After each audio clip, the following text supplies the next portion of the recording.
Hello, everybody, and welcome to episode number 21 of The Right Take. I'm Eric Lendrum. I'm Jacob Grandstaff. And guess what, guys? We're free now. We're free because the government says we can be free, because that's how it works in Joe Biden's America. So I'm sure you have all heard the wonderful news.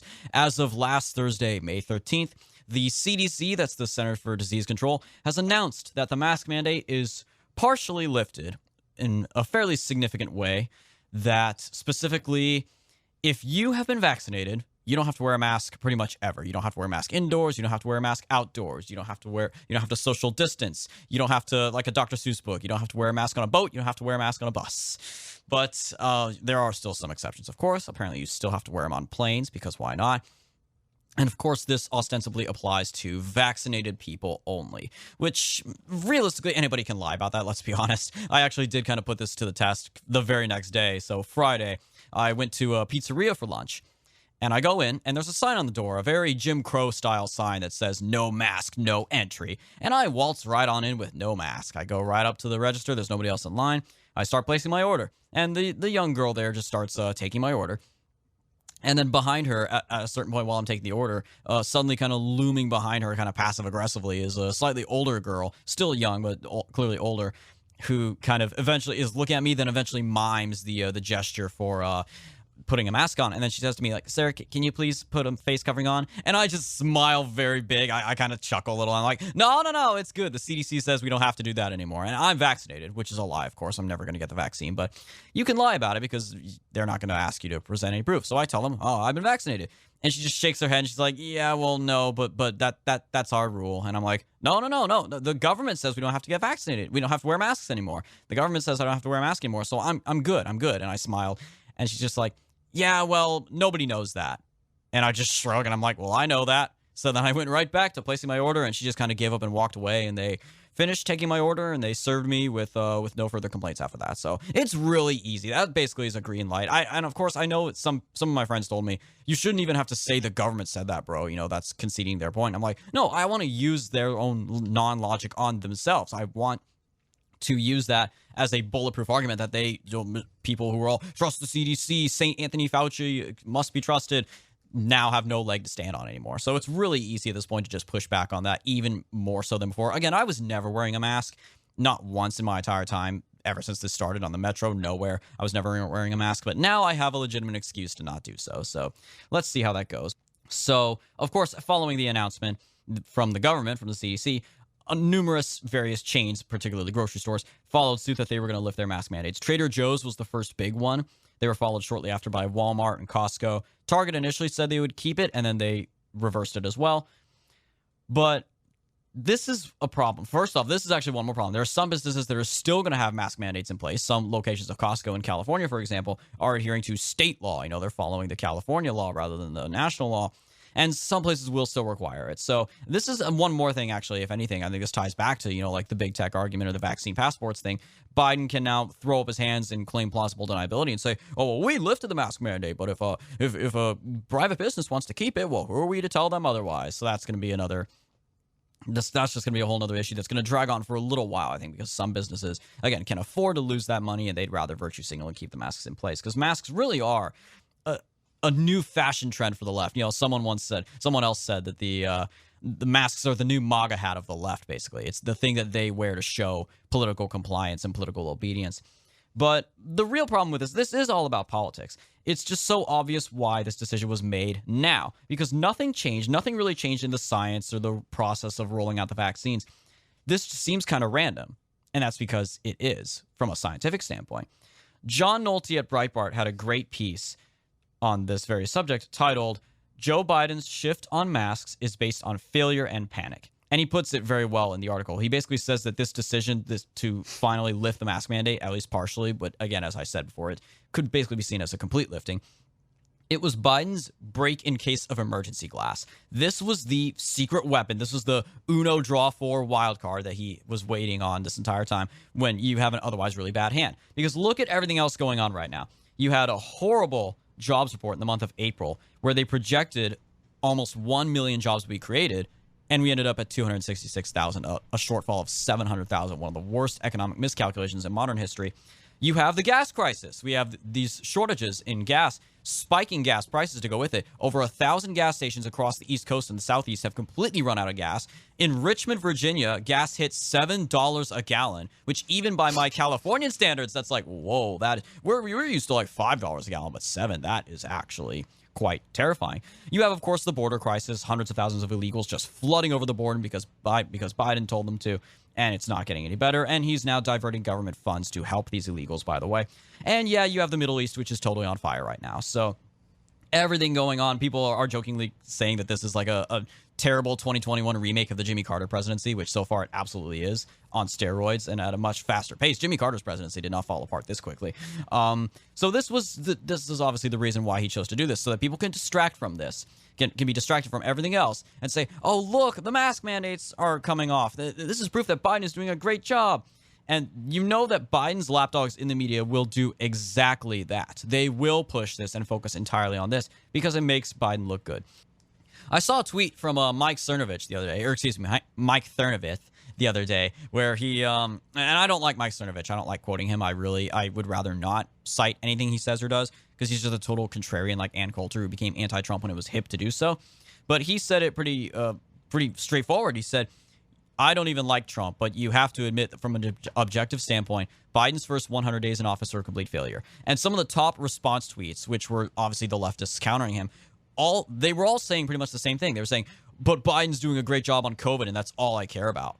And I'm like, yeah, that is the leftist mentality. That's all they care about. They couldn't care less about the Middle East or a gas crisis or horrible jobs numbers or whatever. They're going to continue to push this because that's what they're going to make Biden's entire legacy about. That and being the guy who beat Donald Trump. So let's see how long this plays out. You could certainly argue he blew this load pretty early because you still got a lot of time to go between now and the midterms and a lot more potential crises that could unfold between now and then. So we'll see if this good faith effort, or not good faith, but this attempt at good faith with the voters will last long enough and have the effect that Biden hopes it will. You know, I really feel sorry for the people who had to be told by the CDC that if you're vaccinated, you can go without a mask outside. That's really sad. It's really sad that people actually had to be told by the Centers for Disease Control that if you've already been inoculated against the disease, that you can't catch it if you're outside. Because these people around this area, they were literally walking around. They kept the masks on, even though everyone was getting vaccinated who wanted to get vaccinated. Oh, yeah. Around here, like what that woman at the pizzeria said to me, nobody knows about that CDC announcement. I'm willing to believe that is probably true in a lot of areas of the country. But around here, literally the swamp capital of the world, D.C., and the suburbs of Virginia that are basically an extension of D.C., where all the deep state swamp rats and bureaucrats who are, and those who run the regulations and enforce these kinds of laws, they know about what the CDC said. But you would not know it walking around here. Of course, because they base every action that they take during COVID based on what the CDC says. Even common sense things like not wearing a mask while you're walking your dog in the middle of the woods. Wearing your mask in your car alone. Right, exactly. Or wearing a mask while you're biking down a bike path around no one else. It's kind of like when Matthew McConaughey took a picture when I think he was on a beach, and there was nobody within 100 yards of where he was standing, or at least other than the photographer who was like 100 feet back, and he's got a mask on.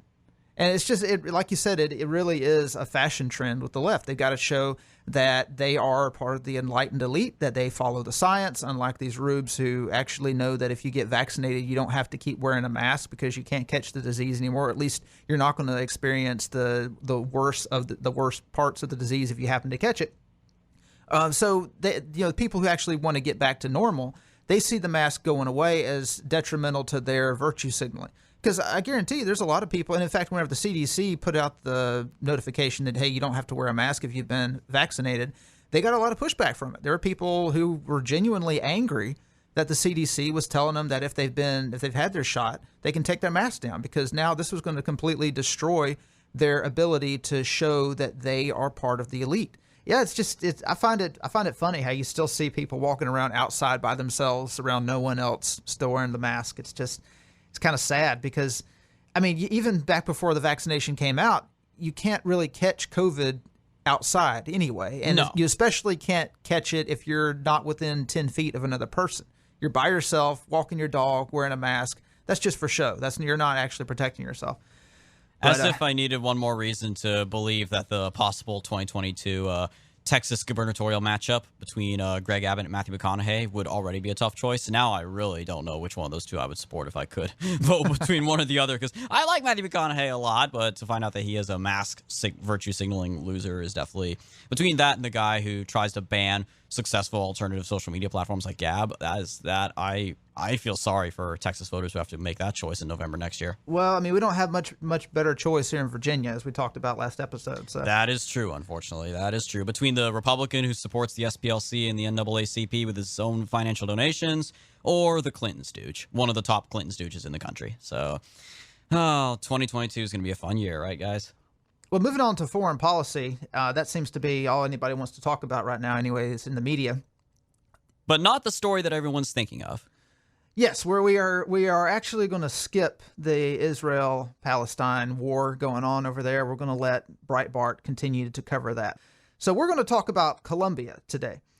For those of you that don't know, Colombia is experiencing riots nonstop as we speak. In fact, the riots that have been going on for the past, I believe it's been about a week or 2 weeks. They've been going on actually... no, longer than that. April 28th was when their president, Ivan Duque, introduced a tax reform that would have squeezed an already pandemic where actually it's been longer than that. April 28th is when their president, Ivan Duque, introduced a tax reform that would have taxed middle-income people in Colombia, and that sparked off these protests. So this has actually been going on for close to 3 weeks now. So they're legitimate protests. They didn't, lose a soccer championship or something? Well, yeah. So that would be a reason to riot in Colombia, I guess. But the thing with this is, so yeah, it is a legitimate concern that they had because they have been hit pretty hard by the pandemic. Latin America as a whole has been hit pretty hard by the pandemic. But so yeah, he's introducing a tax. It's going to hit middle income people. It's going to hit the poor elements of society. So this was something that even people in his own party, he's a part of a center right party. So he's more of a classical liberal. So obviously the leftist party came down hard against that. People in his own party, they came out against that. And this sparked mass protests across Colombia.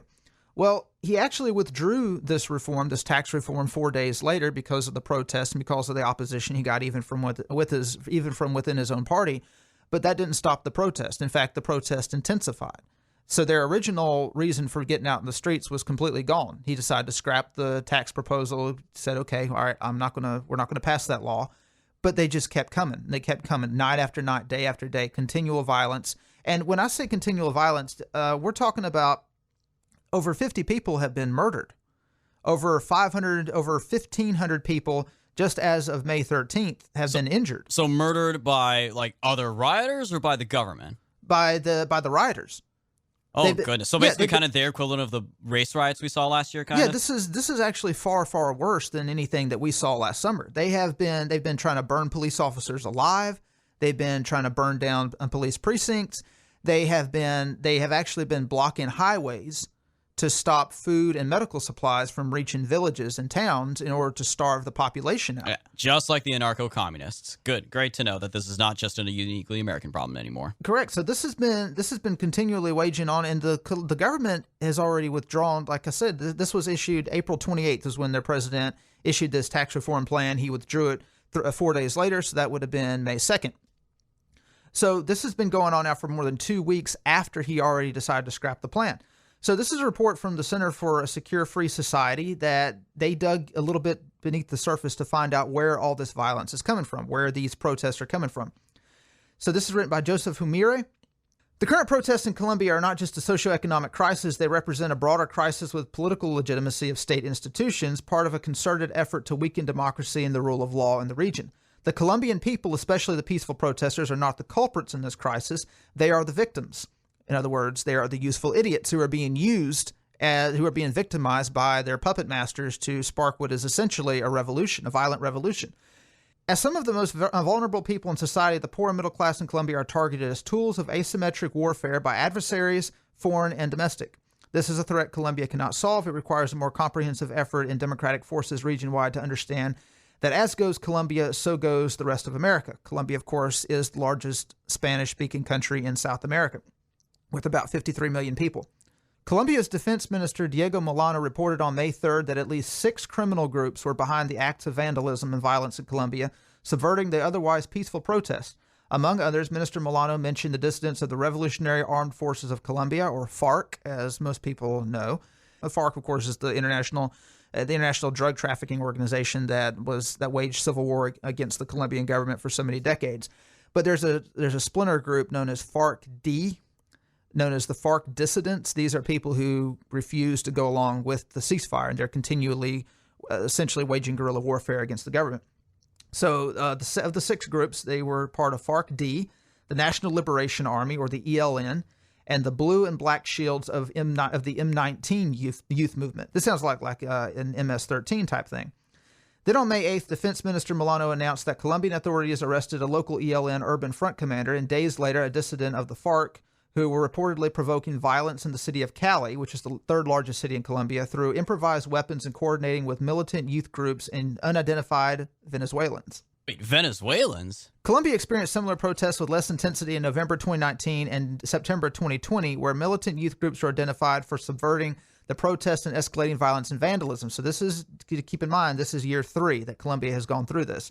In the lead up to the 2019 protests in Colombia, a subtle warning was sent by Maduro's regime strongman Diosdado Cabello, who referred to the protest as a Bolivarian breeze flowing from Venezuela. On April 7th, prior to the current protest, Diosdado Cabello once again issued a veiled threat to Colombia on his nightly television program, Mazo Dando, stating, which is roughly translated as like throwing the mallet, stating, I think hammer and sickle, stating, "We are going to wage war on your territory," talking about Colombia's territory. Now, keep in mind, this is a government official talking here. In response to perceived potential aggression against the Venezuelan regime, this asymmetric warfare has now arrived in Colombia. So what does the author mean by asymmetric warfare? In November 2004, Hugo Chavez directed the National Armed Forces of Venezuela to develop a new defense doctrine for contemporary conflict through a document called the Strategic Map. And what this did is it reorganized Venezuela's territory based on military territories. So it was like a military defense strategy. So it reorganized Venezuela's current jurisdictional regions that actually, if you look at the map, and we're going to include a link to this in the description, if you look at the reorganized map, it shows that it was very obviously intended as an offensive, not a defensive measure, but an offensive measure toward Colombia. Chavez claimed that this new asymmetric warfare, or this new asymmetrical warfare strategy, would, quote, break the chains of Venezuela's old conservative imperial and colonial geography. Not of Venezuela's old conservative imperial institutions, but of its geography. So what does that sound like? It sounds like he wants to change the borders of Venezuela. Sounds like when he says Venezuela, he has something much greater in mind than the current borders of the nation. Correct. It sounds a little bit like some guy with a really bad mustache in the 1930s. Yes. A lot of people in like 100 years ago in Europe and during the age of nationalism, they wanted, or 100 even go before that, they wanted to create a greater Bulgaria, a greater Romania, a greater Hungary, based on the territorial borders of their country hundreds of thousands of years ago. Between 2013 and 2015, Nicolas Maduro expanded this asymmetric integrated defense structure to 8 regions, 28 zones, and 99 areas, becoming the new mapmaker-in-chief as Venezuela's military embedded with transnational criminal organizations in Colombia and elsewhere. In 2020, Maduro added 2 new temporal zones, and this past March added 1 more along the Colombian-Venezuelan border, where his military is engaged in combat operations against the FARC-D fighters led by Miguel Botache Santillana, alias Gentil Duarte, and its control of the cross-border drug trade. So you think, okay, so FARC-D is fighting with the Venezuelans. This should be good for Colombia, because Colombia, they could ally with Maduro and, snuff out FARC-D. But what this does is it allows Venezuela to amass forces on its border with Colombia. In southwest Colombia, the port of Buenaventura is the most strategic port for these cross-border criminal organizations because of its location along the Middle Pacific coastline in Colombia, which allows containers with illicit products to reach almost anywhere in the world with minimal risk of detection. When the current protest broke out, it was Cali, the 3rd largest city, as I mentioned, in the country, which is slightly more than 2 hours from the Buenaventura port, that experienced the highest levels of violence and vandalism. On May 5th, right in the middle of these protests, right at the height of these protests, the FANB, which is the Bolivarian Armed Forces of Venezuela, their official press account on Twitter posted an image of a map of the Captaincy General. The Captaincy General is a throwback to the Kingdom of Venezuela during colonial times in the 18th century. If you take a look at this map, it actually includes a huge chunk of Colombia. But not only Colombia, it includes portions of Brazil. It includes portions of Guyana. The Venezuelan army isn't even trying to hide the fact that that is their goal, for a greater Venezuela, for a bigger Venezuela, to expand their territory. Lohmeier writes, the Venezuelan regime has prepared for decades for this exact moment when the Colombian state is at its weakest, and they have an asymmetric strategy to use illicit networks as a 21st century vanguard to conquer more territory of its neighbor. But first, the Bolivarian Revolution needs to capitalize on the current unrest in Colombia by amplifying disinformation and misinformation that cause confusion and social divisions within Colombian society. The author mentions that even protests in the United States in the summer of 2020 had strikingly similar disinformation tactics and common iconography from the 2019 protests in South America. But I remember watching a live stream of one of the protests in Washington, D.C. in June, and the guy who was streaming, you could tell from his accent, he had a Spanish accent, and he was promoting the Maduro regime. He was arguing that the United States needs to adopt a regime that is similar to China or similar to Venezuela, because by doing so, it will help people at the bottom of the economic ladder. It'll help poor people. It'll help those who have been historically oppressed by colonialism rise to the top and gain dignity and respect. And I'm thinking to myself, none of this has anything to do with Black Lives Matter. It has nothing to do with Breonna Taylor, because this was this was kind of the theme of this BLM protest at this point, was over Breonna Taylor. And I'm thinking this has nothing to do with Breonna Taylor. You've got this foreigner who is on the streets of Washington, D.C., live streaming on social media.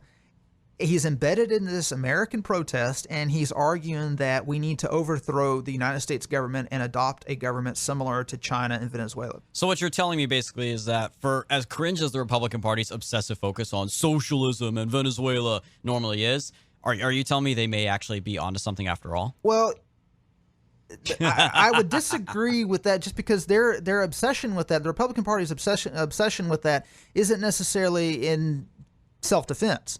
Their obsession with Venezuela and socialist countries like China is more in the neocon legacy, in the sense that they want to overthrow those regimes. And they still haven't moved on from the Cold War, basically. So they can bring freedom and liberty to the Venezuelan people and the Chinese people without actually taking into consideration how our own freedom at home is threatened when you have foreign actors who are able to infiltrate social movements like Black Lives Matter and cause disruption in our own country. Right. They don't really want to overthrow Venezuela because Venezuela is trying to subvert our democracy and subvert protest movements here in the United States. They want to overthrow it just because, Shining city on the hill. We got to spend money somewhere, that military-industrial complex money somewhere, basically. The wave of 2019 protests that rocked Ecuador, Chile, and Colombia made it increasingly clear that some level of coordination was taking place in the region. That coordination, however, is in the cyber domain, where sophisticated click farms and net centers in distant territories from social media with bots and troll accounts exacerbating the protests and spreading false narratives. One study of 7.6 million digital interactions related to the Colombian and Chile protests of 2019, digital forensic analysts found that less than 1% of users generated more than 30% of the content, with the majority of the accounts geolocated in Venezuela. Another study of 4.8 million tweets between October 20th and November 5th, 2019, discovered that a large cluster of the hashtags in favor of the protest in Chile originated in Venezuela, Nicaragua, and Cuba. On December 11th, 2019, during the anniversary event of the Colombian Customs Authority, Vice President Marta Lucia Ramirez suggested that at least part of the social media traffic that fueled the protests in Colombia were projected out of Venezuela and Russia. Okay, so remember I mentioned Colombia has about 53 million people. Almost 3/4 of the country are connected to the internet. So this isn't a backwards third world country. They are highly connected to the internet. Most of the country is fairly advanced technologically. And most of these people are connected to the internet through smartphones. Of the 10 daily hours that Colombians average on the internet, 4 of them are spent on social media. That's a lot of internet usage. Sounds about maybe on par with, the Twitter left here in America, I would say. Yeah, but for them, it's almost the entire country, which makes them ripe for exploitation by foreign actors. Because can you imagine if the entire country was made up of the demographic that makes up Washington, D.C.? Oh, that God. would be yeah. So Please don't make me think of something like that. This is essentially what we're considering here. So when you've got people, you got 3/4 of the country that is connected to the internet, most through smartphones. They spend 10 hours a day on the internet, 4 hours a day on social media. This shows how susceptible they are to foreign influence. And then the author argues that the Colombian authorities need to put a little bit more urgency on the digital manipulation and disinformation that's spurring these protests. According to a data mining firm based in Miami, more than 7,000 troll accounts on social media are actively engaged in the current Colombia protests. The troll accounts are, according to the firm, aimed at blocking and spamming any comments or posts critical of the protest while amplifying specific narratives and hashtags such as hashtag nos estando matando, they are killing us, that show only one aspect of the on-the-ground reality in Colombia. What does this remind you of, Eric? You got a troll farm that's aimed with 7,000 accounts that's aimed at blocking and spamming any comments or posts critical of the protest while amplifying specific narratives and hashtags. That sounds to me like this super cringe trend that was happening last year. It's died down, thankfully, but this ridiculous trend where anytime on Twitter a conservative hashtag would get trending, like Trump 2020 or MAGA or whatever, a whole bunch of gay losers would hijack that hashtag and just spam pictures or GIFs of gay Korean pop stars.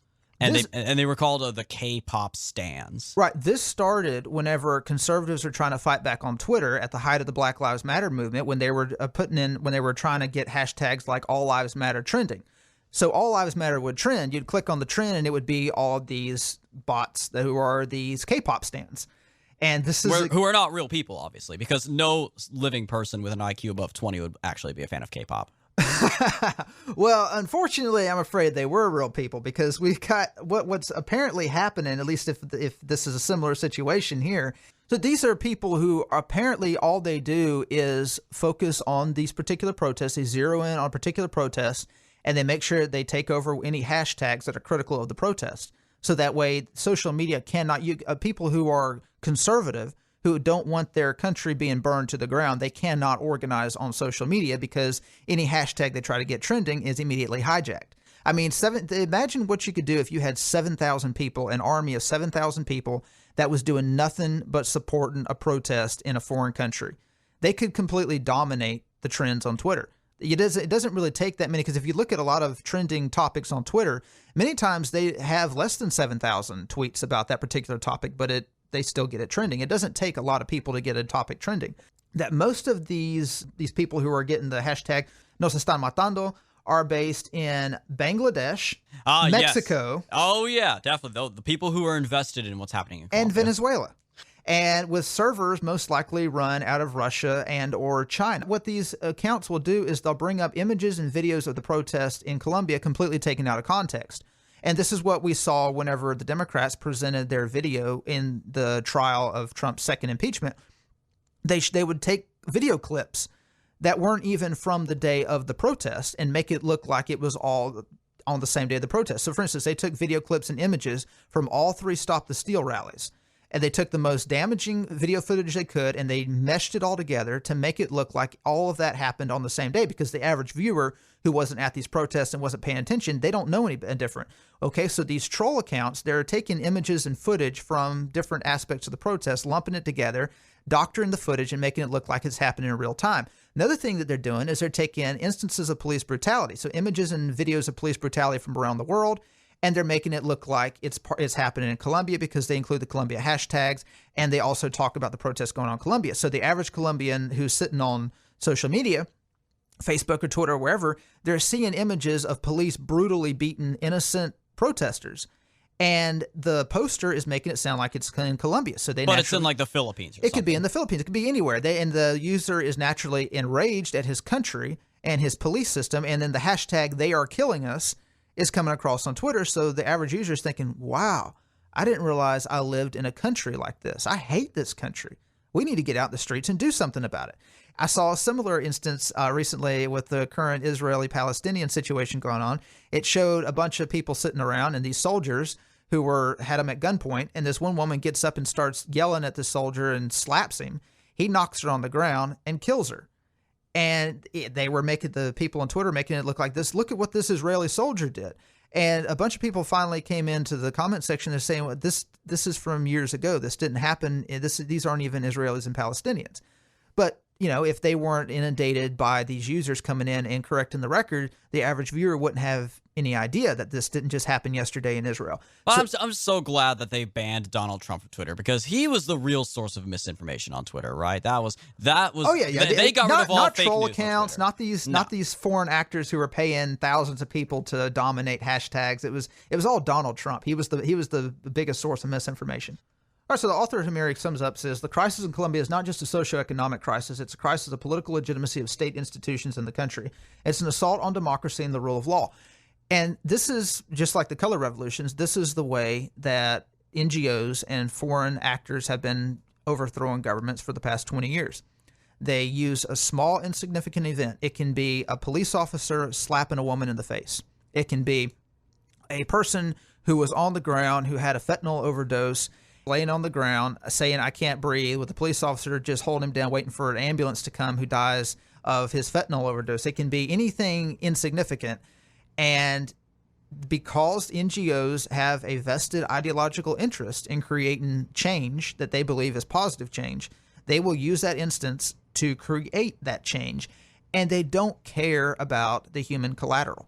And it's the same way with bad actors like Venezuela. Venezuela, obviously, according to that tweet, they want to expand their borders and create a greater Venezuela. And they don't care about the human collateral that it would take to achieve that end. With the instance of Black Lives Matter, as we're going to talk about in our main topic, they have certain ideological goals that they want to reach, and they don't care about the human collateral. Now, I don't know what got these Korean K-pop fans to flood the Twitter hashtags. I don't know if they're paid. I don't know what exactly organized them. My guess is somewhere behind the scenes there were activists who were organizing through NGOs to get these activists to organize coordinate in order to take over these hashtags. But whatever it was, it's probably the same exact situation with these 7,000 trolls who are taking over the hashtags regarding Colombia. But this is the thing, the Arab Spring, if anything, it should have been a wake-up call to people who believe in orderly, stable societies, that social media can be deadly. Social media can not only be deadly to human beings, but they can be deadly to cultures. Entire cultures and ways of life have been overthrown because of social media. And you can use social media to further the cause of stability and order and tradition, or you can sit back and think social media is just something for teenagers to post on and play around, goof off in. But at the end of the day, if you take the latter stance, you're going to end up losing your country and your culture, because social media is responsible for literally hundreds of thousands of deaths over the past since it came into existence, through all these revolutions, all this social unrest. But beyond that, beyond the human collateral, there's also the cultural collateral. It's democratic norms are part of our culture. If you have a country and a society that can be overthrown through social media, you don't have a democracy. The people don't have any say, because at that point, what is the point in voting? And this is something we talked about in episode 17, how in that school in New York where that leftist, that boomer progressive was teaching, he talked about how the students were interested in, they believed in participating in democracy. Their understanding of democracy was demonstrating. It wasn't voting. And this is where the world is headed. If conservatives, not just in America, but in other countries, don't wake up and pay attention, not just conservatives, classical liberals, if you believe in the liberal tradition of having a government that is representative of the people, of having a government that is elected by the people, and adhering to a written constitution, if you believe in that, then you have to understand that social media is going to completely destroy that within the next couple of decades.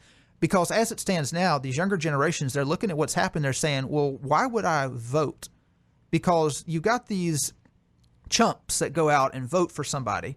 That person gets elected, and in 28 to 48 hours, we can get that person out of office by just shutting everything down. All you got to do is just block the streets. You block all the avenues of communication. You take over the avenues of communication, like Twitter. You block the railroads, the roads that stop food and medical supplies from getting to vulnerable populations. And eventually the government, because it doesn't want its constituents to starve to death, will give in and say, okay, what do you want?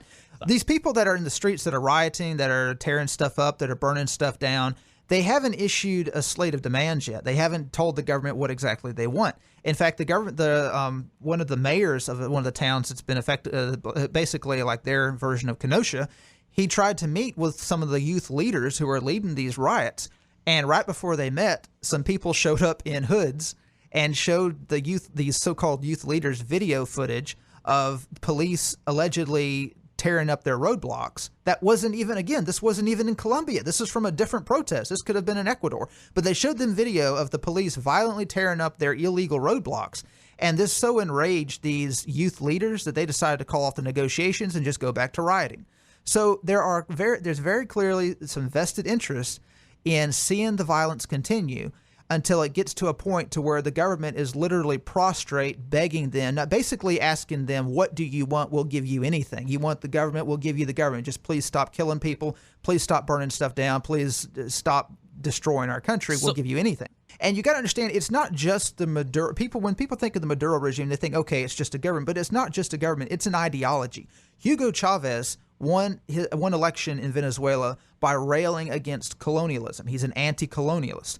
The anti-colonialist ideology has infected America. It's infected the entire West, to the point that a lot of anti-colonialists look at Maduro as some sort of hero. They look at Hugo Chavez as some sort of hero. Chavez was a huge cult of personality. I remember this much, that, he very much was to Venezuela what Fidel Castro was to Cuba. And Maduro, who came along, of course, and took power after Chavez died, he very much wants to at least match, if not surpass, his idol, Chavez. Correct. So it's Venezuela seems to be part of it, but it doesn't even have to be the Venezuelan government. There's enough support for this kind of leftist anarcho-communism around the world to where you've got enough people who could fund troll farms. What is the answer to this, to governments around the world, for governments like Colombia? My argument, and the argument that we've made repeatedly on The Right Take, is when you're faced with a situation like this, classical liberalism will not work, because you can't debate with somebody who just wants to burn everything down. You can't. How do you argue with fire? You can't argue with fire. You have to take out the people who are causing the fire. So democracy in this situation doesn't work. The only solution is authoritarianism. If you can either resort to authoritarianism, or you can continue to cling to your democratic values and have that democracy completely burned to the ground by nefarious international interests who don't believe in Western civilization and are ardently anti-colonial. Wow, I had no idea that the new season of Narcos was so lit. I thought the show was good before when it was about Pablo Escobar, but no, this is definitely better than the series about Mexico. It's clear that Colombia is vastly more interesting. And like you said, this is very directly connected to what's been going on here in America over the course of the last couple of years, or certainly the last year when Black Lives Matter really blew out of control. And just as there's this kind of cross-affiliation between both of them, even without Venezuelan or Colombian or whatever interlopers, sneaking their way into the protests here in America, the riots here in America are still causing more damage than ever before. Even if it's not nearly as much physical damage, they are still, they have the levers of power now that they've so desperately wanted. And we are seeing this, perhaps no greater example of this than what is happening to our great military. The Department of Defense under Joe Biden and under Secretary of Defense Lloyd Austin, who is, again, need to remind you guys, is a former Raytheon board member. So this guy is classic military-industrial complex. He's itching for another war. He's also clearly a far-left ideologue who buys into that critical race theory nonsense and is eager to be pushing that on every branch of our military, from the Army to the Navy to the Marines, and even to the newest one, which was created by President Trump, the Space Force. So, Jacob, what happened to the Space Force in critical race theory news recently? A commander of the U.S. Space Force unit at Buckley Air Force Base in Aurora, Colorado, has been fired for simply writing a book saying that Marxism is infiltrating the military. Now, understand that military personnel are supposed to be completely apolitical. So for him to say that Marxism is infiltrating the U.S. military, and he does tie Marxism in with the Democratic Party in his book, which is called Irresistible Revolution, Marxism's Goal of Conquest and the Unmaking of the American Military. When you're faced with a situation which we're going to get into here as we're going to analyze this book, because I did manage to secure a copy of the book before it was completely sold out on Amazon. But in the United States, we do respect civil disobedience. We do have a history of civil disobedience. If you're faced with a situation where you can either continue to support an injustice and just keep your mouth shut, or you can break the law and say something about that injustice and speak up and peacefully protest against it, even if it means you're going to get arrested or if you're going to get fired. Americans generally support civil disobedience. So while I definitely don't think that he should have been removed from his position because of what we're going to discuss, I do respect the fact that he was more than willing to risk that in order to be a whistleblower about what's happening in the U.S. military. So during an interview on the conservative podcast Information Operation, Lohmeier said that cultural Marxism and leftist ideology have permeated the Department of Defense. Lohmeier also discussed critical race theory. He said the diversity, inclusion, and equity industry and the trainings we are receiving in the military is rooted in critical race theory, which is rooted in Marxism. According to military.com, officials initiated an investigation on whether his comments constituted prohibited partisan political activity. And Lieutenant General Stephen Whiting, Space Operations Commander, relieved Lieutenant Colonel Matthew Lohmeier of command of the 11th Space Warning Squadron at Buckley Air Force Base in Colorado on May 14th due to a, quote, loss of trust and confidence in his ability to lead. Of course, according to the Department of Defense, the decision was based on public comments made by Lieutenant Colonel Lohmeier in a recent podcast. Lieutenant General Whiting has initiated a command-directed investigation on whether these comments constituted prohibited partisan activity. Okay, so let's dive into Irresistible Revolution. And by the way, I recommend that everyone go online and purchase this book if you can find it. It's no longer available on Amazon. Once the news broke that Lieutenant Colonel Lohmeier had been relieved of his duties, this shot up to #1 on Amazon and very quickly sold out completely. So I was very fortunate to be able to actually acquire a copy before they completely sold out. To be honest, I'm impressed that it even got to #1 on Amazon in the first place. Yeah, they didn't completely cut it. So Lohmeier opens up talking about the greatness of the American ideal, talks about American history, America's founding philosophy, and then he dives into Marxism, gives a brief history of Marxism, talks about Marxism's goal of conquest, and he talks about the many offshoots of Marxism, because one of the phenomena of the 20th century was the delegitimization of Marxism, even among the political left. Now, Marxists didn't go anywhere. They continued to hold on to their beliefs that we could create a utopian society, that we could have a leveling effect on society. And many of them basically took the principles of Marxism and they just diffused those principles into subsequent ideologies. And this is one thing Lohmeier points out. He points out some of those different ideologies, including critical race theory, that came off of Marxism. And he ends the book with a warning of what is going to happen in this country if Americans don't wake up and actually do something to put a stop to this. Lohmeier writes, quote, today's military professional shoulders a difficult burden in a world in which postmodernist, politically correct neo-Marxist activists have politicized every aspect of human existence. The young military professional is reminded still that he or she must remain apolitical. What this amounts to in practice strips these men and women of their rights to share their views or beliefs openly on just about any subject, unless, of course, they too share what has become the progressive leftist paradigm. So, again, the military obviously is supposed to be apolitical. I don't want to hear a soldier's politics unless I know him personally and it's, outside of his military duties. And I don't think any American does. The American military is supposed to serve all of the people. And in fact, Eric, you remember we had this is at a gathering about a month ago. We met a Marine and he was talking about how the military is instructed that they are supposed to remain neutral, even if a civilian is cussing out the military in front of them. They can just be completely bad-mouthing the military. They can be bad-mouthing their branch, and they're not supposed to say anything. They're supposed to just stand there and take it.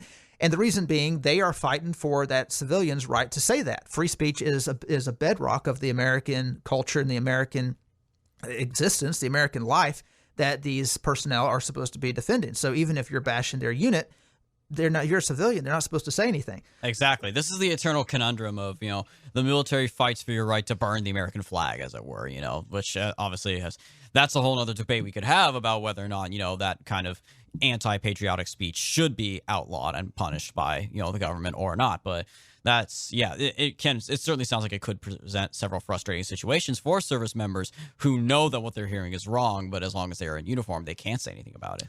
Right, because they're not supposed to be political, but when you're faced with something like this, if your very existence and your identity, your existence, and your country are under attack, when you're not allowed to defend or even criticize the criticism of your existence, your identity, and your country for fear of it being considered political, you've kind of reached a point to where what is the difference between us and China? And this is a point that Lohmeier points out. He says, during my junior year, I was selected to travel to China as part of a small U.S. delegation of cadets. Over spring break, we traveled to the People's Liberation Army Air Force, or PLAF, Academy in Changchun, China, north of North Korea. I remember these two cadets with whom I stayed, underclassmen, though I do not remember what year they were. What I remember most, however, was the brief conversation I had with these two in the private confines of their own room before it was time for bed. Even though before our visit, our small U.S. delegation had been warned which things we were not allowed to talk about, we college students had enough curiosity toward one another that these social guidelines seemed fungible. Eventually, beliefs were discussed, albeit briefly. What are your beliefs? I asked. I assumed I would learn that they were Buddhist or Taoist. We believe in Marxism, came the reply. Do your parents believe in Marxism? I asked. At this, they seemed hesitant to answer. Looking back now, I cannot help but wonder if we were all being recorded. No, my parents are Buddhist, one of them answered. Okay, so if you compare his conversation with these Marxists in the Chinese Communists, these so-called Marxists in the Chinese Communist military, to the current situation in America, think about how it's not really that different. He's asking them, what do you believe? Well, we believe in Marxism. In the American military, just substitute diversity for Marxism, and you have the same situation. He goes on, Russian mathematician and anti-Soviet dissident Igor Shafarovich explained that the Soviet communist regime was always rewriting history so as to belittle the people's national identity. Sound familiar? And destroy the national culture. In his essay, Separation or Reconciliation, the Nationalities Question in the USSR, Shafarovich writes of the Soviets' methods, quote, historical relics are destroyed instead of preserved. Yes, it's happening here as well. Ancient cities and streets are given new names, happening in the U.S. as well. It seemed to him and other Russians as if every action taken by the state was meant to stamp out any manifestation of Russian national consciousness. At the Virginia Military Institute, Stonewall Jackson was one of the biggest heroes of that institute. They recently changed, every year as a tradition, they have a parade in Lexington where they celebrate VMI students who fought off Union invaders. Well, they recently changed that parade to celebrate all of the VMI cadets who have died in battle, not just the Confederate ones. But they went a step further. Not only are they removing Stonewall Jackson's statue from VMI, but they're also reattributing his quotes to people who didn't say them. Let me reiterate that. Stonewall Jackson's quotes are emblazoned, I've never been, I guess, in stone at the Virginia Military Institute. They're leaving the quotes. They're just taking off the name Stonewall Jackson, and they're putting in somebody else's name from the 19th century using Stonewall Jackson's words. Now that is revisionist history if ever I've heard of it. That is the same exact thing that the Soviets did, the same exact thing that the Chinese Communists did. And for the sake of what? For social justice, for being politically correct, to wipe out the legacy, the name of a guy, a military genius. It needs to be acknowledged. Stonewall Jackson is a military genius whose tactics are still studied to this day. You can talk about the Confederacy and the Civil War all you want, but at the end of the day, to treat this guy like some kind of villain who needs to be scrubbed from memory, Hitler is more memorialized at this point than Confederates are. Like, they do more to remind us about Hitler and the things Hitler said than about the Confederates. Yeah, because I mean, this is just like the Russians. It's like Shafarovich said. He said historical relics are destroyed instead of preserved. Ancient cities and streets are given new names. And the Russians, which now the Americans are doing the same thing, had to stamp out any manifestation of Russian national consciousness, which is what they've been doing since the Daniel Roof incident in South Carolina in 2015. Dylan Roof. They have been. Dylan Roof. They've been completely stamping out any manifestation of Southern cultural consciousness. All Confederate statues got to go. All names named after the Confederacy. Confederate flags. Yeah, Confederate banned the Confederate flag. In New York, a judge told there was a dispute between a white woman who had a mixed child, and she just moved to a new house, and there was a custody battle between her and the father. Well, the house she moved to had a rock. This is in upstate New York. It had a rock with the Confederate flag painted on it. Oh, I heard about this story. She didn't paint the Confederate flag. She just moved into a new house.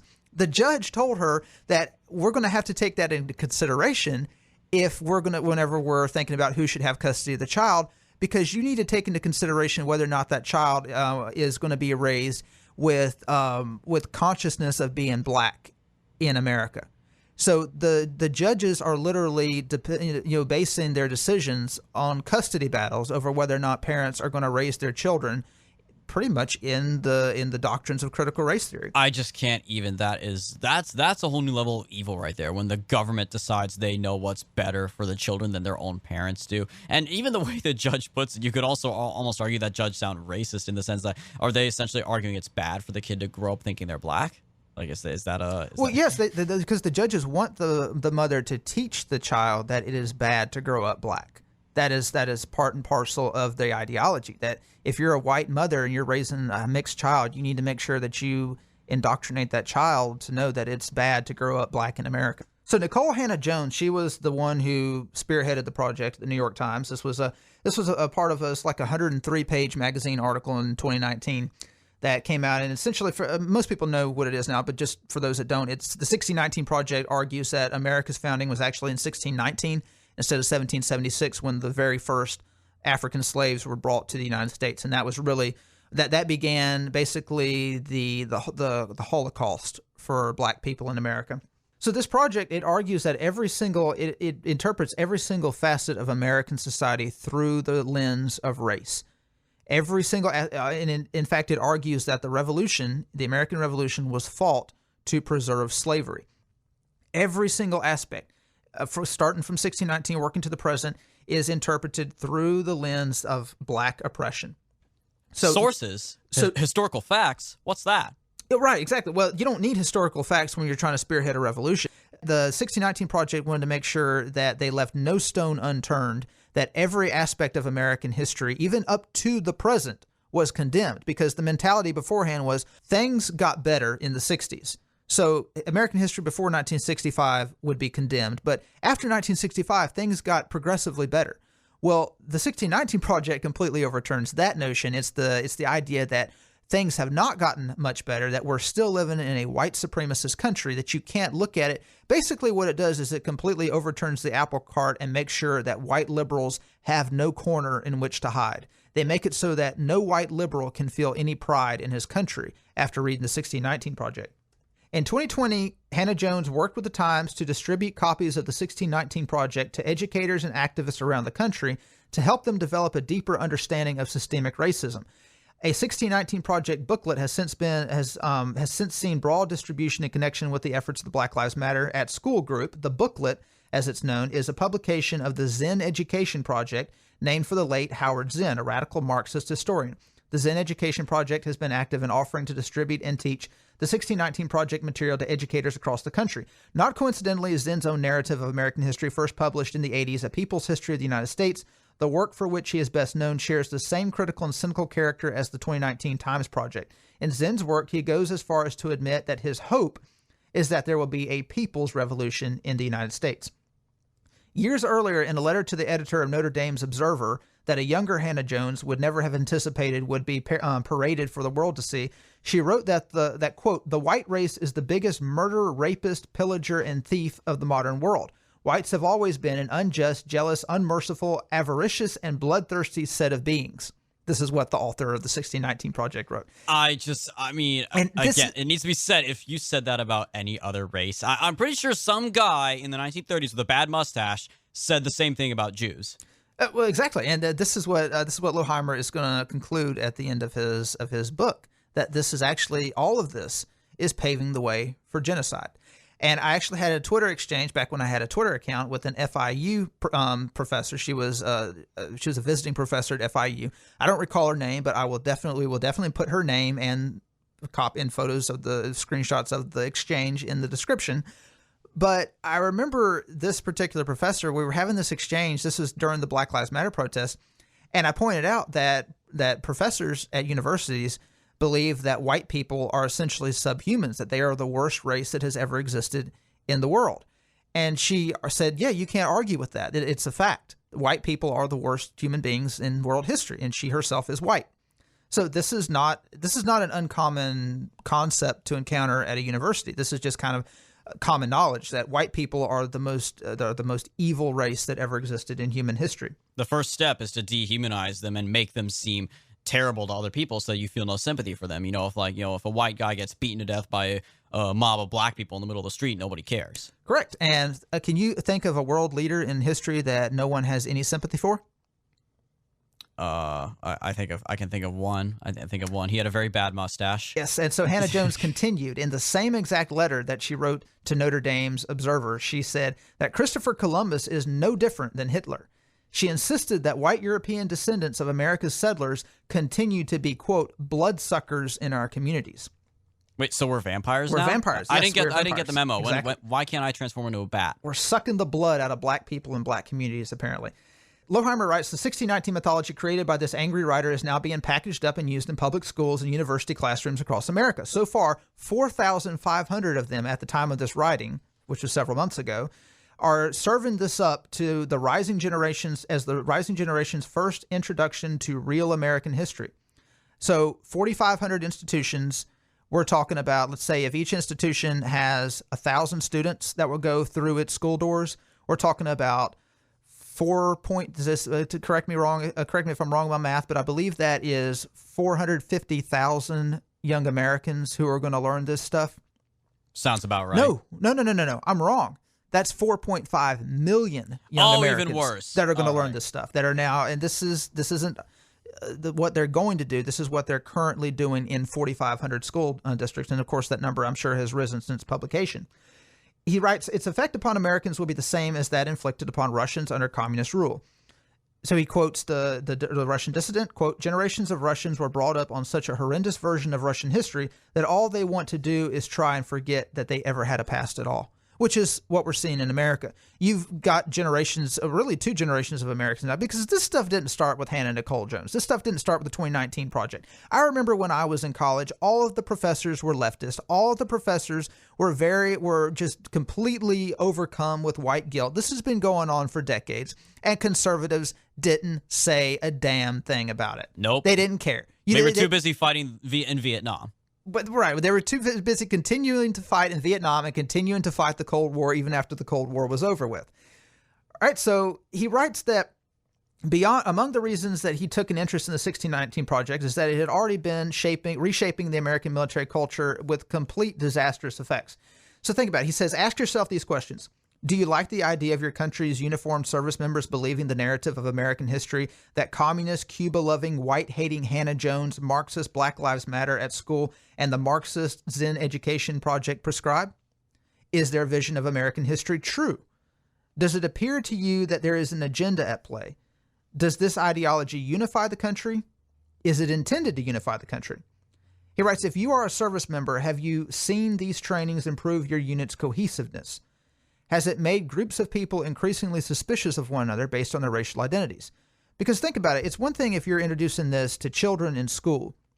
It's another thing entirely if you're introducing this to 18-year-old cadets, many of whom simply went into the military because they love their country, wanted to serve their country. And they want to serve it, right. It's arguably the last, truly center-right institution in the United States, and that's already changing very quickly. Correct, but the thing about these cadets is many of them aren't ideological. They don't really have a set ideology. They love their country. That's a problem. If you can strip them of that love of country, remember, they don't really have much of an ideology. That's dangerous. Because now you have the armed forces, the trained armed forces, who now are ideologically driven.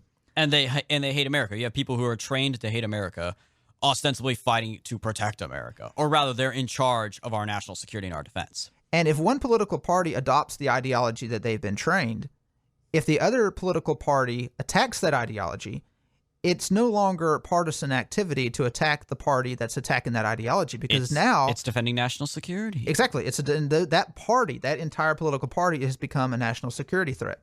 Lohmeier writes, I was surprised by what I encountered last year after taking command of an operational squadron in the Space Force. During my first month in command, military professionals across the base, predominantly Air Force and Space Force personnel, were asked by base leadership to watch 2 videos in preparation for a virtual Wingman Day, during which trained facilitators would mediate discussions on race and inclusion. This, of course, came in the aftermath of the death of George Floyd. In the first video, the base was asked to watch portrays American history as fraught with racism from 1619 till the present. 400 years of white supremacy is how the film's director described it. The film teaches that the U.S. Constitution codified a racist social order intended to allow whites to remain in power and subjugate and oppress blacks, and that we as a nation have never escaped from that foundation of racism. Further, that upon ratification of the Constitution, white supremacy was now the official policy of the United States of America. At one point, reference is made to former Senate Majority Leader Mitch McConnell, and it is asserted in the film that because the mentality of white supremacy has become ingrained in our nation's psyche, he and other whites like him do not want blacks to get too far. The idea is that the racism of these white people is true whether they recognize it or not. They simply cannot help it.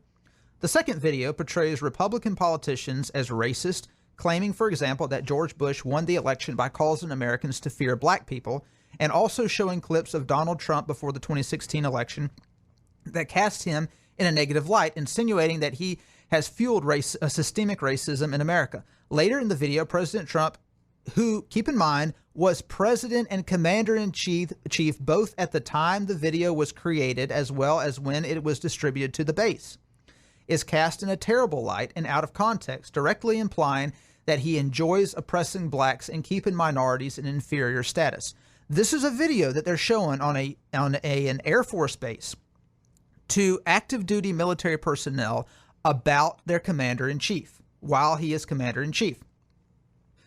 Lohmeier opens up his chapter 3 with a quote from Sun Tzu. He wrote, "If you know the enemy and know yourself, you need not fear the results of 100 battles. If you know yourself, but not the enemy, for every victory gained, you will also suffer a defeat. If you know neither the enemy nor yourself, you will succumb in every single battle."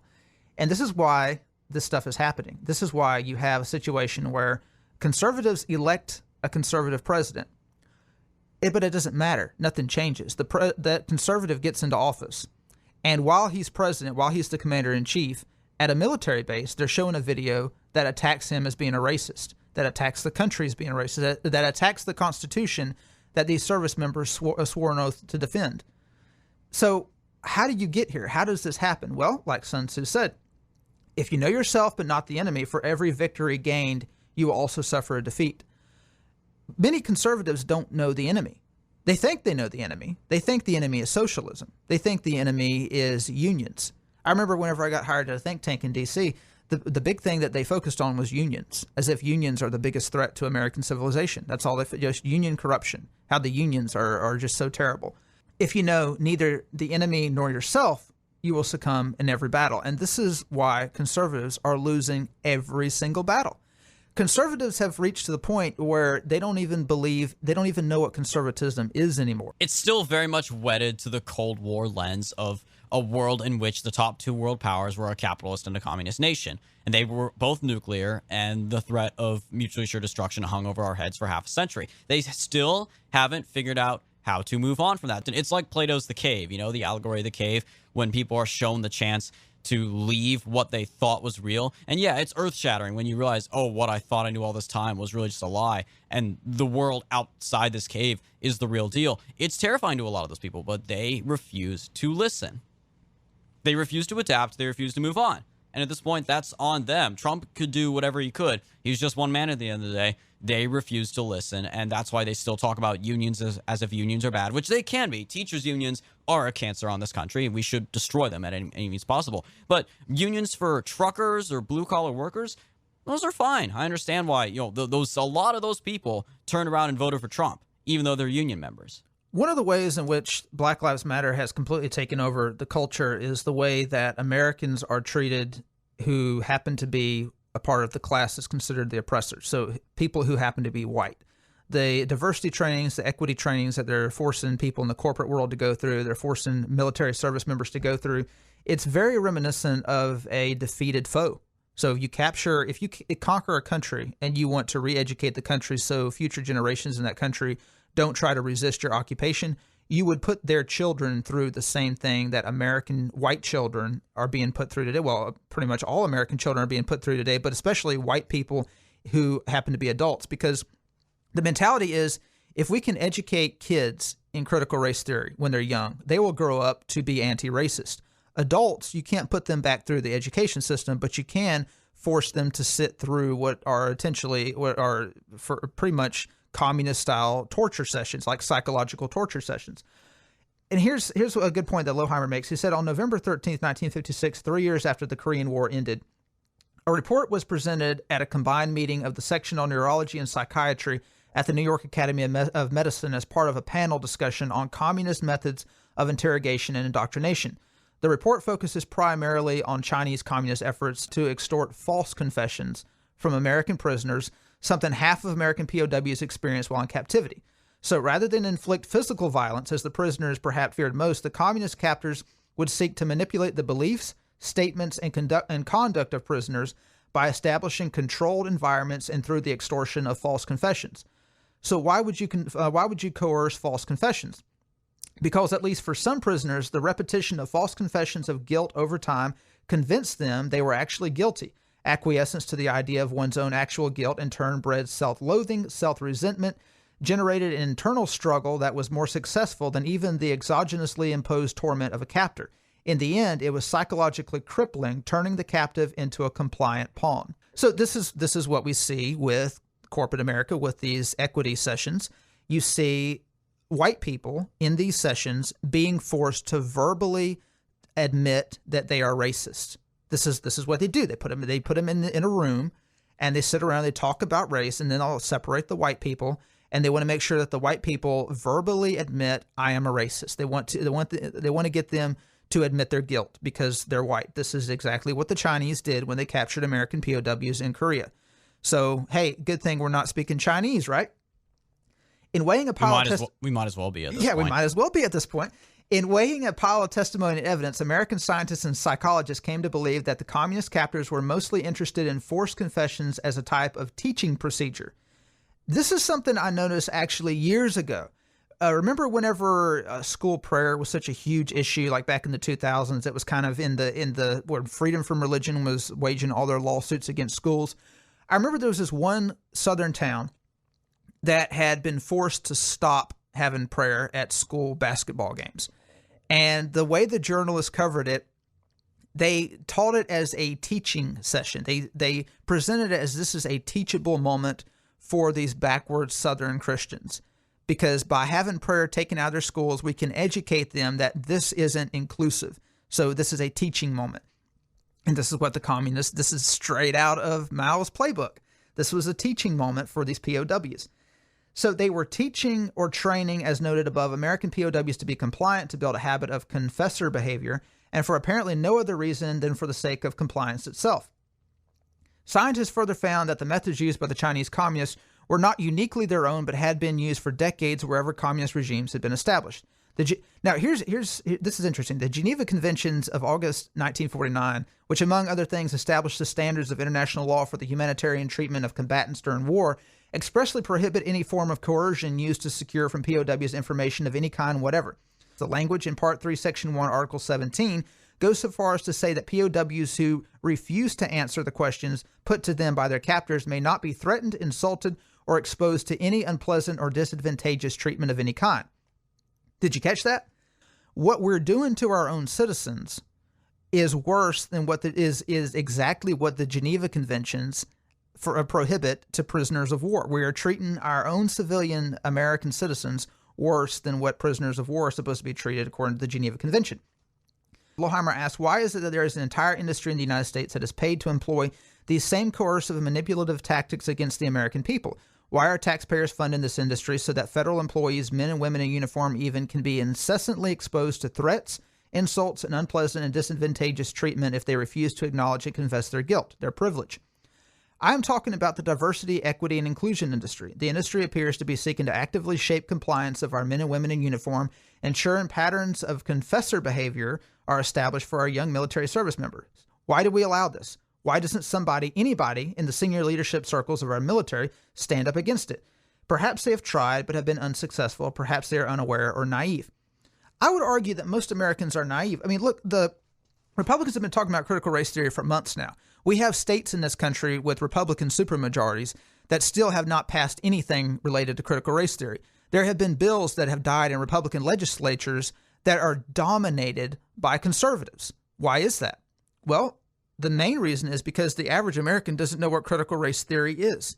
They don't know what Marxism is. They don't know what postmodernism is. They don't know what any of this stuff is. And this is by design. It's designed to keep people confused. So it's designed to deliberately be ambiguous and not easily explained, so it's much harder for its opponents to attack it. Exactly. Lohmeier writes, learning the basic concepts of Marxist ideology helps one understand the what behind the current identity-based group struggles appearing in the United States. It is also to get us to look at the underlying ideological foundation for alternative narratives about American history, such as those reframings of American history undertaken by the likes of Howard Zinn and Nicole Hannah-Jones. So let's briefly consider the following. There were two authors who wrote a book called Cynical Theories, How Activist Scholarship Made Everything About Race, Gender, and Identity. Their names were Helen Pluckrose and James Lindsay. Pluckrose and Lindsay describe how the kind of authoritarian changes rapidly occurring in our institutions at once become difficult to understand because they, quote, stem from a very peculiar view of the world, one that even speaks its own language in a way. And I referenced this in a previous episode about when Rush Limbaugh interviewed Charlemagne the God, how Charlemagne the God was going on about systemic racism, and Rush Limbaugh moved on because he didn't know what he was talking about. And then the very next day, Rush's fill-in explained that Rush got completely hammered in that interview because he wasn't speaking the same language as Charlemagne the God and his team. They were both speaking English, but they couldn't understand each other. And Rush Limbaugh particularly couldn't understand what the hell they were talking about because they were using English words in a way that the average person can't understand if they haven't been versed in this neo-Marxism. Describing the postmodernist social justice act, and this is what these authors say. They say within the English-speaking world, they speak English, but they use everyday words differently from the rest of us. When they speak of racism, for example, they're not referring to prejudice on the grounds of race, but rather to, as they define it, a racialized system that permeates all interactions in society, yet is largely invisible except to those who experience it or who have been trained in the proper critical methods that train them to see it. These are the people sometimes referred to as being woke. This very precise technical usage of the word inevitably bewilders people, and in their confusion, they may go along with things they wouldn't if they had a common frame of reference to help them understand what is actually meant by the word. I remember I tuned into a sermon from a pastor in Tennessee that whenever I was real little, he was friends with my parents because I hadn't heard from him for years. I thought, yeah, you know what? I'm not going to church this Sunday, so I'll just tune in. This was back in January. This is right after the riots. I mean, not the riot, but this was back in January. This was right after the storming of the Capitol. And I remember he was talking about, he said, people talk about the Great Replacement. I don't know what that means. He said, people talk about woke. I don't know what that means. And basically the point he was trying to make was that people are getting too caught up in worldly affairs and they're not focused on Christianity. But I was thinking to myself, no, wait a minute. If this was, I remember this guy 15, 20 years ago, he was very involved in the news. He was very involved. He and his church and other Christian Protestant pastors, they made sure they kept their church members, informed of what was going on in the world. So they would know what was going on so they could basically bounce it off of a Christian framework. But now we've reached the point to where Christian pastors are saying, I don't know what any of this stuff means, so I'm just going to throw up my hands and say, oh, well, I'm just going to live my life and not worry about what any of it means.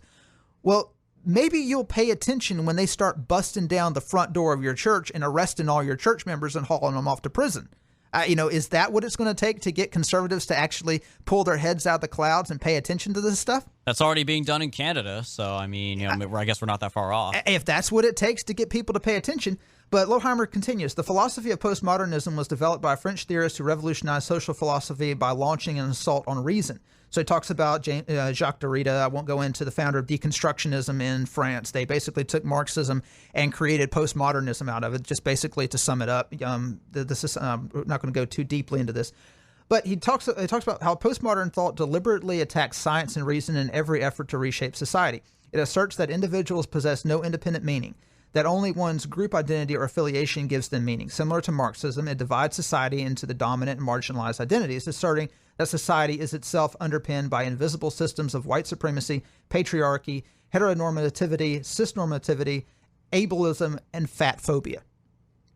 And this is, this is something that conservatives laugh at. They're like, I don't know what any of this means. It's like, I remember listening to a radio show a week ago. They were talking about a situation where they were creating a special class just for BIPOC. It's like Black Indigenous people of color at New York University. And because they were arguing that because of racism and sizeism, that BIPOC are discriminated against. And the radio host was saying, what does that mean? Sizeism? What does that mean? And his co-host said, she said, I guess we're not supposed to question it. But this is the problem. Conservatives just look at all this as a joke. They just think this is funny. They genuinely don't know what it means, or they know what it means and they just say, oh, that's really stupid that they've created, fat phobia, which obviously means some kind of fear of fat people. Like, we know what it means, but they just laugh at it, which is an understandable reaction. It's the same with sizeism. How do you not know what that means? It's pretty obvious what it means. They were reading it, but because they find it so ridiculous, they're just like, I don't know. It's just these people are being crazy. And this is what was really infuriating is the talk show host. He said, what it is we're so comfortable in America that people have to find something to complain about. And that's the point at which I just basically want to go up to a glass wall and ram my forehead into it as hard as I possibly can, because that is not what's going on right here. People are not buying into critical race theory and all these intersectionality, which Lohmeier goes into as well. They're not buying into this stuff because they're so comfortable that they have to find something to complain about. These are actual ideologies that prey on people's otherness. So if a person is black, it's very easy for them to get sucked into this, because all people have to do is say, look at the poverty disparity, look at the arrest disparity. So the reason for this is because America is a historically white supremacist country. It's not that we have it so good, people just looking around for things to complain about. Lohmeier moves on to critical legal theory, which was created in the 70s, and this argues that, which was basically came out of neo-Marxism, another version of neo-Marxism, that argues that laws are inherently racist because the laws were created by white people, and they were created to perpetuate white supremacy. Now think about what kind of society that sets up. If you're not white, if I'm not white, that tells me, okay, I don't have to obey the law because the law was created by white people for white people. Well, this critical legal theory then moves into critical race theory. You basically if you just substitute the race for the law, everything becomes racist. Like the salt shaker, because it's white, it's racist. One of the founders of critical legal theory was Duncan Kennedy. He believed that incessant criticism of racial injustices would fuel the emergence of the very identity groups that Herbert Marcuse, who was one of the neo-Marxists who infiltrated American academia, predicted would be the new revolutionary base. Kennedy quotes approvingly his fellow university professor Cornel West to assert the existence of, and quote, inchoate, scattered yet gathering progressive movement that is emerging across the American landscape. This gathering now lacks both the vital moral vocabulary and the focused leadership that can constitute and sustain it. Note once again, Lohmeier writes, the fact that there is a deliberate focus on language, quote, the vital moral vocabulary, because critical theorists and postmodernists know that by manipulating the meaning of words, it is possible to replace old ideas with new ones. The imposition of this sort of confusion of tongues upon society makes radical shifts not only possible but inevitable, at first gradually, then imperceptibly, then suddenly. Tragically, in both cases, the unraveling traditional social structure is difficult to rescue. Consequently, an increasingly polarized population is rendered mutually incomprehensible. And that's where we are today. That's why Americans can't push back against this. We are being conquered from within, and there's nothing we can do about it because you have Democrats and Republicans that are increasingly polarized and just screaming at one another and yelling at one another.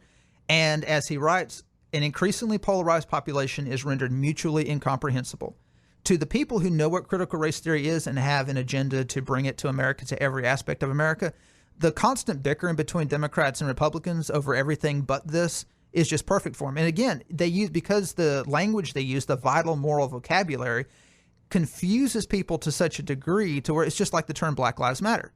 Nobody's going to oppose Black Lives Matter. I mean, what, you don't think that Black Lives Matter? That's the argument. So they completely... They're masters at hiding behind seemingly agreeable terms. Like anti-fascist is another one. It's like, oh, if you're against Antifa, then you must be pro-fascist. Yeah, they think they're so smart when they come up with these ideas. Exactly. And there was actually a CNN host in his show just yesterday. He had on two members of Antifa and defended Antifa and argued that they're just fighting against fascists. He said, imagine you have a table. Hitler and Mussolini are sitting at one side, and I don't know, some child actor or whatever, some kid's character is sitting on the other. Who are you going to side with? And this is the dichotomy. This is what they present. Are you going to stand with Hitler or are you going to stand with Antifa? Pick one, one or the other. Do you want to be with do you want to be part of the D-Day invasion, or do you want to be up on top of the hill with the Nazis fighting, shooting at Americans who are trying to overthrow Nazism? That's the dichotomy they present. Derek Bell, the widely acknowledged godfather of critical race theory, helps us better understand the role of CRT authors. He says their work, quote, is often disruptive because its commitment to anti-racism goes well beyond civil rights, integration, affirmative action, and other liberal measures. Bell, in his essay titled Who's Afraid of Critical Race Theory, cites theorist and Professor Charles Lawrence and says he speaks for many critical race theory adherents when he disagrees with the notion that laws are or can be written from a neutral perspective. Because the law systematically privileges subjects who are white, CRT calls for a transformative resistance strategy. Critical race theorists make no apology for the truth that CRT is a political weapon to be used to transform American society and culture. In the minds of activists, because of its intended uses, CRT no longer belonged merely within the protected walls of the university where it had been confined for far too long. One of the ways this transformation might be accomplished, as noted earlier, was through the creation of a new vocabulary. In just one such example, critical race theorist Kimberly Crenshaw came up with the term intersectionality, which enables woke victims to recognize they are oppressed in more ways than just one. By citing association with more than one social group or axis, victims can recognize that there are potentially numerous reasons for their own oppression. As explained by critical race theories writers Patricia Hill Collins and Surma Bilge, with intersectionality, people's lives and the organization of power in a given society are better understood as being shaped not by a single axis of social division, be it race or gender or class, but by many axes that work together to influence each other. The result is that people are trained to look for power, imbalances, bigotry, and biases that they assume must be present, even unconscious biases, which by definition are unrecognizable to the persons who possess them. Everything is reduced to prejudice. It also uses storytelling, often fictionalized and sensationalized stories, in order to portray America as a systemically racist country that seeks to keep down people of color. Its ceaseless assault is not confined merely to American institutions, but is extended to America's founding philosophy, values, and cultural identities. Speaking of the fictionalized and sensationalized stories, think of Nancy Pelosi's, what was it, her grandnephew who wanted to be brown like Antonio? Her grandson. Her grandson. Under the banner of diversity and inclusion training, some leaders unethically use their positions to promote CRT's divisive agenda and anti-American propaganda to the military personnel at their bases, Lohmeier writes. As a result, we are seeing increased division and resentment within the ranks. We are seeing good order and discipline undermined. We are eroding the confidence military professionals place in their oath to support and defend the Constitution. Fortunately, every base is different, as is every leader. There is yet hope that once the broader military community becomes aware of what is happening, more courageous and patriotic service members of all ranks across the political spectrum will take a stand against CRT's destructive impulse. It is one of the purposes for which I am writing this book. And this is significant because one of the reasons why critical race theory is basically just, transforming American society like a bulldozer is because nobody wants to speak out. Nobody wants to say anything. Nobody wants to be a martyr. That's essentially it. Nobody wants to be a martyr. As early as 2011, during the Obama administration, the Department of Defense began shifting away from principles of non-discrimination and recognition of individual merit. The Pentagon's 2011 Military Leadership Diversity Commission, a commission most people in uniform had never even heard of, by the way, largely composed of diversity experts and academics, issued a voluminous report that redefined diversity to mean racial and sexual quotas and group rights, not individual rights and not meritocracy. This is according to Elaine Donnelly, president of the Center of Military Readiness. Redefining diversity to mean racial and sexual quotas and group rights is not surprising when experts and academics are given power to determine what matters for America's military. Douglas Murray pointed out that even back in 2006, a survey showed that 18% of academics at U.S. universities self-identified as Marxist. 18%. Nearly a quarter identified as radical. If you took a survey of non-academics, I guarantee you that number would be less than 3% that identify as Marxist. Even today, when Marxism is kind of coming back in vogue, I guarantee it'd be 3%. 18% back in 2006, that number is probably an entire quarter today. The House version of the pending National Defense Authorization Act for 2021 would codify this MLDC agenda. Among other things, the legislation, and get this, this legislation, the current House version, would establish high-level chief diversity officers empowered to approve promotions only for officer candidates who embrace critical race theory indoctrination or fit the desired race, sex, and sexual orientation characteristics. So if you don't believe in critical race theory and you are in the military right now, if this House bill were to get passed, you would never get promoted. That's pretty scary. That only adherence to critical race theory, if this bill were to become law, only adherence to critical race theory would be allowed to be promoted in the military. So it doesn't matter how devoted you are to your country. It doesn't matter how good you are of a soldier. You will never be promoted if you do not bend the knee to critical race theory. Just like those Chinese soldiers that this guy encountered in China would not be allowed to be promoted if they weren't Marxist. I mean, heck, in China, they wouldn't be allowed to join the military if they weren't Marxist. And this is kind of where we're going. Critical race theory is becoming the Marxism of America, to the point to where if this continues to go in less than 10 years, you won't be able to join the military if you don't sign a pledge of allegiance to critical race theory, just like you can't join the Chinese military if you're not a Marxist.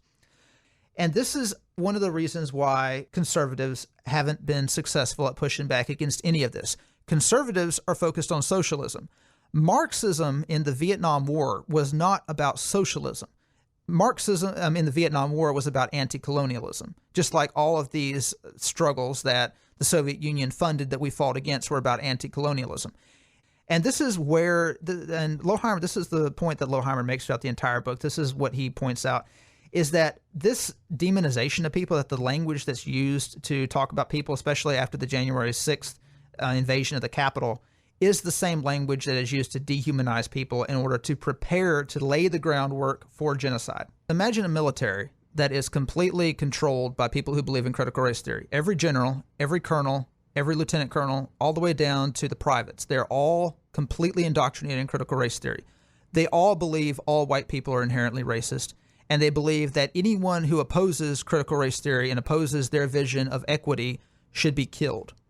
Imagine what kind of society, or if not killed, at least put in prison. Imagine the society that would create in the United States. Well, get this. There's one particular lieutenant colonel that Lohmeier points out. He doesn't give his name. He says there's one particular active duty lieutenant colonel who basically just went off on social media after the George Floyd riots.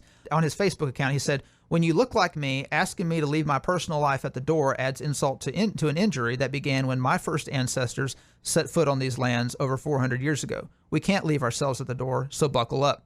And he goes on, he's continuing to just rant politically. This is an active duty lieutenant colonel in our military, and he faced no discipline over his partisan activity. Now, keep in mind, Lohmeier gets replaced because he wrote this book. This lieutenant colonel, he's the same rank as Lohmeier. He doesn't face any disciplinary action. He's allowed to rant. And in fact, active duty service members, as Lohmeier points out, like his post. They share his post. They comment favorably on his post. So this particular lieutenant colonel is both black and gay, and he reminds his readers that his own oppression, which according to him is the immediate result of his identities, give him the right to critique elites despite his obligations as an active duty service member. Commenting on the BLM and Antifa violence in the summer of 2020, he explained, quote, "If you're wondering when these protests end and what better looks like, you need to understand the problem and act. America has a race problem. It is systemic. So where does it all end? When we burn the system to the ground, and we can, all of us." In one post, he accuses the military of having a racially and sexually biased promotion system, which apparently didn't hurt him. Another service member activist, also a black officer, posted this after Republican politician Herman Cain died. Quote, "F him, he died cooning." In the last of his posts, he delivers a dire warning to both his fellow service member as well as to the American people whose personal political views differ from his own. He says, quote, "You can run, but you can't hide." And this, I hope this is the moral of the story to conservatives, that you can continue to run, but you're not going to hide from this. And this is what in the 60s, we faced the same exact kind of radicalism in America. We had the Students for a Democratic Society. We had the Weather Underground. We had actual communists who were rooting for the Viet Cong to defeat the U.S. military. And we had race riots in American cities. But the thing that was different back then from now is middle-class people. They just packed up their bags and they moved. They created new towns. They moved to the suburbs. They moved to the country. They bought land, bought cheap land, built a nice big mansion, and they just pretended like all of that chaos in the city wasn't happening. They just ran away. But the argument that this black service member is making is he's basically telling white people, you can run, but you can't hide. And when you think about it, that's true today. If you're a conservative, where do you go to hide from critical race theory? You can't go into the military because it's in the military. You can't go into business because it's in business. You really can't even hide from it by starting your own business. There is virtually no profession and no entertainment where you can go, where you can hide from critical race theory. He asked the question, where does this go? Where does this lead to? He writes, "To be perfectly clear, the path we are on as a country leads to fratricidal and genocidal warfare. By fratricidal warfare is meant the killing of one's own kin, family members." So remember, instead of right now, it's just family members turning in their family members to go to prison for a long time and potentially get beaten by prison guards. The next step is just killing your family members if they storm the Capitol. It is also to despise and destroy fathers, mothers, brothers, sisters, or neighbors and fellow countrymen who share family-like ties but who have adopted incompatible causes. Well, think about it. A BLM activist hates people who are against BLM activists, including their own family members, so we're already there. By genocidal warfare is meant the killing of people because of their race, religion, ethnicity, or other indelible group membership. And he points out that civil wars are typically a lot more brutal and a lot more bloody than wars against another nation because the ideology is involved. If you just fight another country, you're not fighting the people, you're fighting essentially the government who are using their people as pawns. If you're fighting your neighbors over ideology, well, you can show no quarter because there is no way to surrender because you're part of the same country. Points out the conflict in the 90s between the Bosnian Muslims and the Croats. And he quotes a Bosnian. He says, she said, "We always lived together and got along well. What is happening now has been created by something stronger than us." A researcher found that this madness and this accompanying civil war nearly always takes people by surprise. Survey research conducted in Yugoslavia during the mid-1990s found that only 7% of respondents believed that the country would break up. Noel Malcolm in 1998 summarized these observations. Quote, "What comes across most strongly from the personal histories of the Bosnian War is the sense of bewilderment most people felt. The outbreak of the war took them by surprise, and the transformation of neighbors into enemies seemed to have no basis in their previous experience. Their favorite metaphor was that of a whirlwind that had come out of nowhere and blew their lives apart." And think about the millions of Americans who had, let's say, millions of white Americans who had black friends before the George Floyd death. They're not friends anymore. In fact, they're bitter enemies. Think of all the family members who got along just fine before George Floyd's death and the subsequent Black Lives Matter riots, who never had any problems. They loved one another. Now they hate one another. And this is, think of neighbors, lifelong childhood friends, former high school classmates who never had any problem with politics because they never really cared enough about it. Now they hate each other's guts. And if given the opportunity, they would turn their former friends and family members over to the police to be arrested and put away in prison just out of spite. This leads to genocide. This leads to fratricide. Think of what's going on in Israel and Palestine right now. It's not just a matter, the thing that makes the current Israeli-Palestinian conflict different from past conflicts, because in the past it was just Israel against Hamas. Now it's Israelis against one another. In the streets in Israel proper, you have Palestinians and Israelis beating each other in the streets, fighting each other, knocking each other's car windows out, kind of like we had last year. And this is the reason why, if this is not stopped, this is where we're headed. We're headed toward fratricide and a potential genocide. I'm pretty sure somebody once said something along those lines that a house divided against itself, something. We all know that quote. And it's true. It has been said before that America has beaten so many foreign enemies, not a single one could even come close to actually toppling America from outside. Only from within could you possibly destroy America. And through this domestic instability, by turning Americans against each other, could America finally come crashing down on itself, just like the Roman Empire.